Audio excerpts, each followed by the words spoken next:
Hi friends, இன்றைக்கி நம்ம relax ரெசிபீஸில் ஒரு ஸ்நாக்ஸ் ஐட்டம் பார்க்க போகிறோம். கிறிஸ்பி கார்ன் எப்படி பண்ணுறதுன்னு பார்க்கலாம். இது டைமே ஆகாதுங்க, ஒரு 7-8 நிமிஷத்துலேயே டக்குன்னு செஞ்சிடலாம்.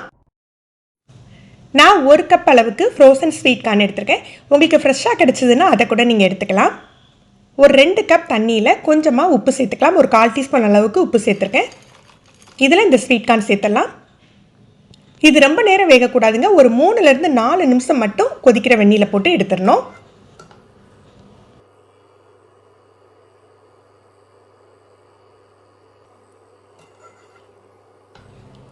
இப்போ இதை எடுத்து தண்ணி நல்லா வடிய விட்டுறலாம். ஒரு 1/4 டீஸ்பூன் உப்பு சேர்த்துக்கணும். 1 டேபிள் ஸ்பூன் அளவுக்கு மைதா, 1 டேபிள் ஸ்பூன் கார்ன்ஃப்ளவர் சேர்த்துக்கிறேன்.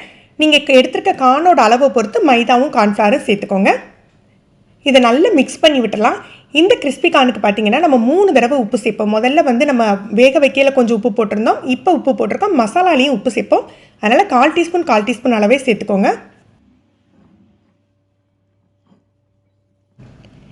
இது இந்த மாதிரி நல்லா மிக்ஸ் பண்ணி நம்ம ஒரு பாக்ஸில் போட்டு ஃப்ரீசரில் கூட ஸ்டோர் பண்ணிவிட்டு நம்ம தேவைப்படுற சமயத்தில் பொரிச்சிக்கலாம். இப்போ நம்ம மசாலா தயார் பண்ணி வச்சிடலாம்.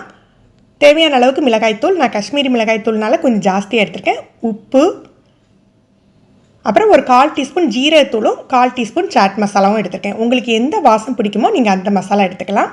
நான் கரம் மசாலாலாம் சேர்க்கலை, இதை மட்டும் மிக்ஸ் பண்ணி தனியாக எடுத்து வச்சுக்கணும். இப்போ நம்ம கார்னை பொரிச்சிடலாம். ஆல்ரெடி 4 நிமிஷம் நம்ம வேக வச்சுருக்கோம். இது ரொம்ப நேரம் ஆகாதுங்க, ஒரு 2-3 நிமிஷத்தில் நல்லா பொரிஞ்சிடும். மீடியம் ஃப்ளேமில் வச்சுட்டு நம்ம நல்லா கிறிஸ்பி ஆகிற வரைக்கும் பொரிச்சு எடுத்துக்கலாம்.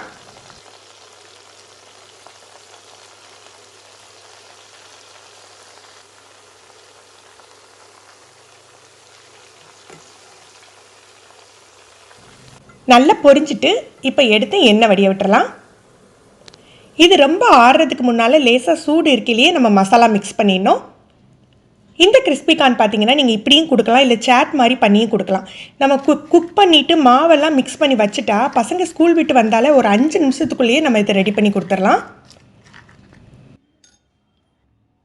நான் இன்றைக்கி கொஞ்சமாக லெமன் ஜூஸும் மல்லித்தலை கொஞ்சம் கட் பண்ணி சேர்த்துக்க போகிறேன். நீங்கள் விருப்பப்பட்டீங்கன்னா பொடியாக கட் பண்ண ஆனியன், பச்சை மிளகாய், இன்னும் கேரட்டு கூட துருவி சேர்த்துக்கலாம். ரொம்ப சூப்பராக இருக்கும். ஃப்ரெண்ட்ஸ், நீங்களும் இந்த ரெசிபி ட்ரை பண்ணி பாருங்கள், எப்படி இருந்ததுன்னு சொல்லுங்கள்.